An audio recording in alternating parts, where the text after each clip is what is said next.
disrespectful for Crawford to call you out at 68, say that he can beat you at this weight? No, you know, everybody wants to fight with me, so it's fine. That being a biggest fight possible in boxing. The intensity of boxing is unmatched, and there's a certain mentality that separates the legends from the rest. The discussion around fighters like Canelo Alvarez and their longevity is always a hot topic in the world of combat sports. The person discussing the sport here shares a perspective that's rooted in experience and keen observation, especially when it comes to how boxers evolve over time and what drives them to continue fighting. Canelo, despite his impressive record, finds himself at a crossroads as age and experience blend with the pressures of facing younger, stronger, and sometimes more hungry opponents. When it comes to Canelo, there's no denying the power he brings to the ring. 6 consecutive decisions in a row and a knockdown every time show that he still has that punch. The problem, however, is the pace at which he fights and the ability to maintain that intensity throughout the rounds. At 34 years old, Canelo is not a young fighter anymore, and his body is showing signs of wear and tear. Even if his skill level is still high, the mental drive and the same hunger to challenge himself against the bigger, younger guys in the sport seem to be fading. This is particularly difficult when facing opponents who are 10 years younger, stronger, and often faster. Canelo's journey has been long, and in a sport as brutal as boxing, the desire to keep pushing forward isn't always there.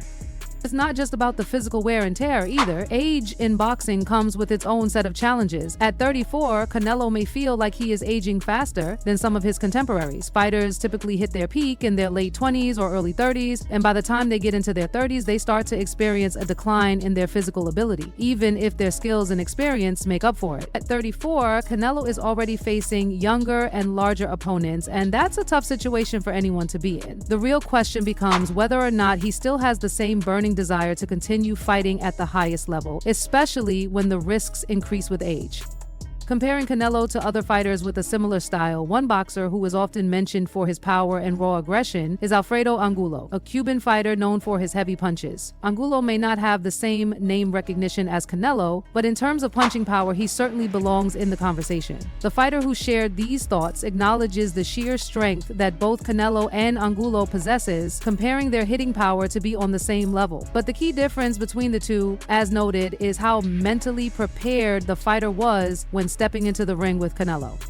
The mental preparation before facing a fighter like Canelo is key. Knowing that Canelo can hit hard and hit often, the fighter had already made peace with the fact that he was going to get hit. It's the reality of boxing. Every fighter gets hit, but the best know how to react and how to take those shots without losing their composure. It's about staying calm, biting down on a mouthpiece, and pushing through the pain, even when it seems like the odds are stacked against you.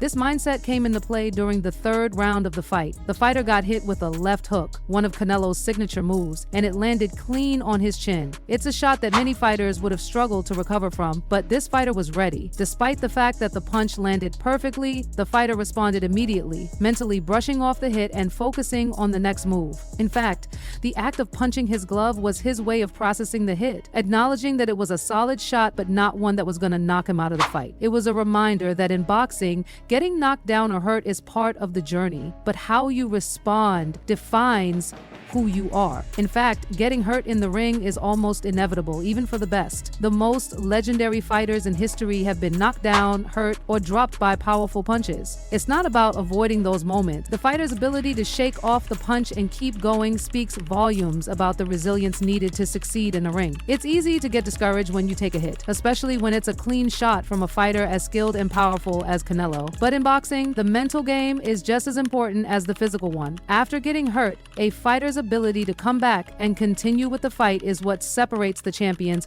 from those who fall short. But about how you respond. This fighter's mentality is a prime example of the mindset that every boxer needs to have in order to succeed. When you're hit, you can either let it break you or use it as motivation to push harder. This fighter chose the latter, which is a characteristic shared by some of the greatest fighters of all time. The comparison to Canelo, Angulo, and other fighters also highlights the importance of experience and preparation. When you've been around for a long time, you learn to deal with the physical and mental challenges that come with the sport. Fighters like Canelo have faced a wide variety of opponents, and each experience teaches them something new. However, as time goes on, the toll of those years spent in the ring can start to wear on a fighter. It's one of the reasons why fighters who are past their prime sometimes struggle to perform at the same level as they did when they were younger. This doesn't necessarily mean they've lost their ability, it just means that they might not have the same drive, and that can impact their performance against younger, fresher fighters. What's more, the evolution of boxing styles also plays a role in this. The younger fighters coming up in the sport today are faster, more athletic, and often more aggressive than the fighters of previous generations. They are more in tune with the modern techniques and strategies that dominate today's boxing world. As a result, fighters like Canelo are now facing a different breed of opponent, one that might be harder to overcome simply by relying on experience and raw skill.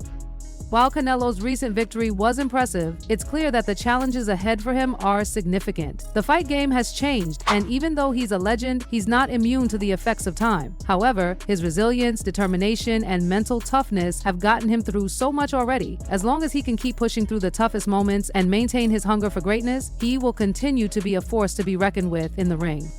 Ultimately, what makes a fighter great isn't just about how many punches they can land or how hard they hit. It's about how they respond to adversity. The greats are the ones who can bounce back after a knockdown, keep fighting, and never give up. Canelo, Angulo, and many others in the sport have shown time and time again that resilience is key. And for this fighter, it's clear that he's ready to take on whatever comes next, even when hurt. Even when facing the hardest punches, it's not about falling. It's about getting back up, learning, and pushing forward with everything you've got. And in the world of boxing, that's what makes a true champion.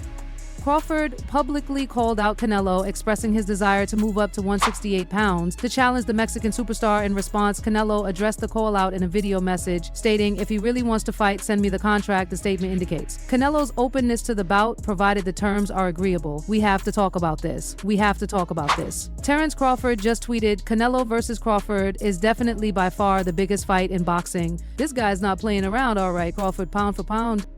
Number one, Canelo, biggest star in boxing still at the moment. Anywhere. I'm not talking about just in the US. Mexico, the UK, the US, everywhere is now open. At first it was, hey, I can't go down 160. I can't do a cap rate of 160 if he wants to fight me. It's going to be 168 plus. I'm not going to get any credit if I beat a Terence Crawford. It would be like Terence Crawford fighting Tank. Moving 2 weight classes up, and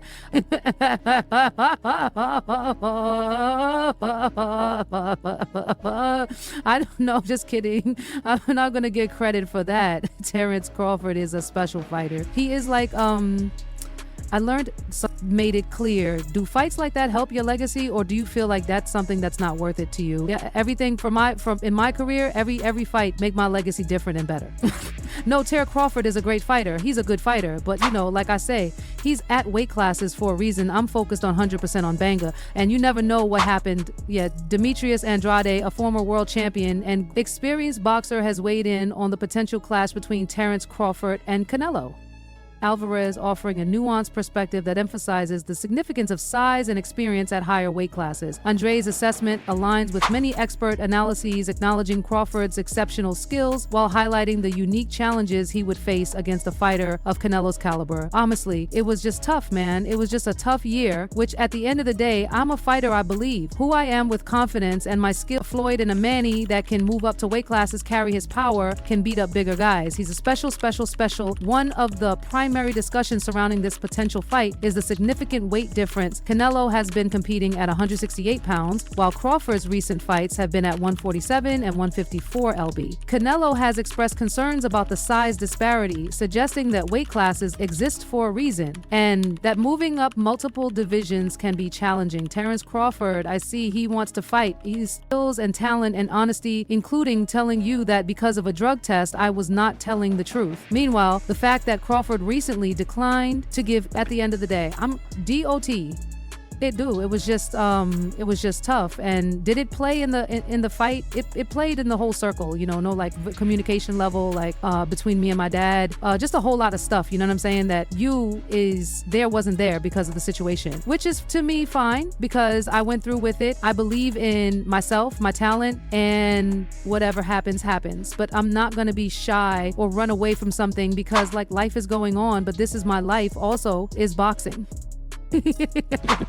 Yeah, what caused you mentioned your brother was in a coma in the 4th floor, your mom in a coma in the 5th floor. What happened? Yeah, I mean, I feel like sometimes I'm letting a little bit out. It's more like an intimate settings where I can sit down, have an interview, and I feel like I can like tell somebody face to face over the phone. It's kind of like, not the proper way I would like to deliver like my message, but yeah, just tough, man. It's just tough. It was just a tough time. Yeah. Tough time, man. It was a tough time. And then I lost my mom. Oh. Yeah, no, I could, I could see it still affects you. I know it comes in waves. All of a sudden it just crashes on you. And you get like, a flood of emotion going through. So, my condolences to you on that, Demetrius. I'm sorry to hear about that. Yeah, next. Yeah, in terms of the performance, a lot of people were wondering like, hey, like what's going on here? This is not the Demetrius we're used to seeing in the ring. And some people have said that's just what happens when a Vinowitz fights someone, it overwhelms them. However, when I look back on the fight, how did you think it went? I mean, I went in there and as I mentioned, some of the things I'm used to hearing, like the typical training method, weren't there because the corner was silent and it seemed like my dad and I had a relationship during that time. Duration. Even though Andre Bozio was relatively new to the situation, there was a lot of silence. This wasn't the typical stuff that would remind me of things, but David Ben has expressed similar feelings, praising Crawford's technique but questioning whether his strength would translate to higher weight classes. Benovitz noted that Crawford would have to advance 2 weight classes in order to compete against Canelo, which he views as a major barrier. I mean, I can't really say nothing about it. If he wants to do anything, he will do it. The fans who want to see David Beno versus Canelo Alvarez have the toughest battle to make it happen, and I feel like I'm the biggest danger to him. Canelo is a guy who does everything he wants to do, and I don't believe what others say really influences him. Stressing the importance of adhering to weight categories in a possible clash, Benovitz handed Canelo the upper hand, underscoring the challenges of for a hefty check, a big fighter. You just gave $70 million, Canelo. Canelo's strength and expertise in heavier weight divisions are indisputable advantages. Canelo's skill set is further enhanced by his agility and ring mobility, which further establish his image as a versatile and well-rounded fighter. He is a difficult opponent due to his ability to endure strikes and unleash powerful counterpunches out underground to protect himself and ready himself for levers. So opponents should just give Canelo 7 titles in 4 years and unleash powerful counterpunches. Please seek out the meaning of boxing, the martial arts forms of boxing, and then return with your thoughts, because while knocking someone out is a possibility in boxing, is also a sport where you can outpoint them, which is why they go to the scorecard. I appreciate that, bro. That's a really intelligent and considerate man, but you haven't won a decision in a long time and you're known for being a great finisher, so I appreciate that, but that's not how you're moving, is it? For more. Follow Crawford won the WBO interim super welterweight title after recently increasing his weight to 154 pounds, but he didn't seem to have the same strength as when he was 147 pounds. Not huggers the bee, but friends, you see that you understand me, and we see that you realize what that says. Chara Jamal in recess. Who is the WB junior middleweight champion? Manar Ortiz Jr. taking on a more experienced fighter at a heavier weight, but Benovitz has long been a dominant force in the 147B class and is seen as Canelo's possible opponent. A bout between them has not yet materialized. I want to fight May, and I'm the best, Crawford. When I speak to others, they all tell me that you would have knocked him out at 6. Well, he knows that he is now experimenting with the 154 and that he may do in 154 and not the payday, but Crawford didn't do well at 54. Junior is the WBC intern junior middleweight champion. You understand what I mean when I say that Jamal Charlo was the WBC junior middleweight champion in recess. Makes sense. People must make meaning of it. Yes, it is my camera behind me. Charlo is still a huge dog there. Many people need to straighten up because Charlo is still the big dog there. You see, opinions are irrelevant. This is a sport podcast, and I'm always going to give you the truth, never the fake, and I'm never late with the news. You hear me criticize me, but moving up to super middleweight to take on Canelo would be a big step up. The difficulties involved in this transition include Crawford has remarkable technique and talent, but it's unclear whether his strength and endurance will transition well to the higher weight class as he adjusts to the greater power and physicality of opponents. I said, Chase, you are incredible. Come on, Canelo, 90-60. If he can get in there with Chiro and like his next two fights where he still got on his side, maybe go up again. Super middleweight, be great. That'll be 3 times if you go 154 and win the title. That's 3 times super like he's attempting to achieve greatness. Yet, despite the difficulties, he has already accomplished something that has never been done before. In addition to his remarkable footwork and high ring IQ, which allows him to control the distance and dictate the pace, Crawford's versatility and adaptability could be crucial in the fight. His ability to switch stances and use both hands equally effectively adds an element of unpredictability that makes him difficult to counter. $5 million in damages for assault and battery, as well as harm to his reputation from the 2015 beatdown, for which 40 received a $33,000 award and an additional $200,000 in 2017. Although rappers had long been at odds, the feud between Rondo and Lil Durk really heated up after Chicago's death. On November 6, 2020, rapper King Von Von was murdered in a gunshot outside an Atlanta nightclub. It was believed that the incident started as a physical argument between King Von's. 50 Cent, a rapper with a reputation for being aggressive and blunt, got wind of the situation. At the time, 50 was already known for his gritty street style and his no-holds-barred approach to both rap and personal beefs. He wasted no time in addressing Ja Rule in his own way. 50 Cent released a diss track called Life's on the Line, in which he ridiculed Ja Rule for the loss of his chain. In this track, 50 didn't hold back, mocking Ja for getting jacked in his own neighborhood. However, it was the unreleased version of this track that really added fuel to the fire. This version included some of the most savage lyrics where 50 Cent directly attacked Ja Rule's masculinity and street credibility. 50 Cent's track wasn't just a lyrical attack, it was a personal one. The insult didn't just focus on the stolen chain, but also cast doubt on Ja Rule's authenticity and his ability to protect his own reputation. 50's aggressive and cutting style struck a nerve, and what started as an incident of street rivalry quickly snowballed into an all-out war between two of hip-hop's most high-profile figures. A video of the shooting's aftermath later appears on social media, capturing Megan slowly backing up to police while her leg is bleeding out on the street. Days after the shooting, Megan took to her Instagram page to tell her followers that she had suffered gunshot wounds that required surgery but didn't provide any explanation. Instead, she implied that the gun may have been fired by another woman who they claim was upset that the two rappers had been intimate with each other, caused the hostility against Rule, although others claim he was envious of GAU. Despite RU's quicker ascent to popularity at the moment, the two rappers would finally meet up at a huge performance in New York in late 1999. Things immediately get out of hand, and the two end up fighting until 50 of them break away. With the rules changed, in a previous conversation between Crawford says, "I want to fight you, everybody wants to fight you," and Purse divides the venue and television rights for the fight. Now, I noticed that after the Crawford bout, the Excellency, yes, Turkey's Excellency, the Sheikh, said that he will be prepared to pay whatever you want to fight Crawford. If he is ready to pay me everything I want, then that will work. If he is, then yes, you're in. And if the equation with Crawford is correct, why not do it? Although Crawford is a fantastic fighter, I don't believe he has maturity. However, in my weight class, it's an easy fight for me, so if the money is good, I'm in, since I don't enjoy fighting men like Crawford because they move a lot and the fight isn't that spectacular. I saw CRA for the last fight, but he doesn't move about much anymore, so yes, Terence Crawford has indicated with confidence that a fight with him is possible if the money is right. The editor was obsessed with Terence Crawford has indicated with confidence that a fight with him is possible if the money is right.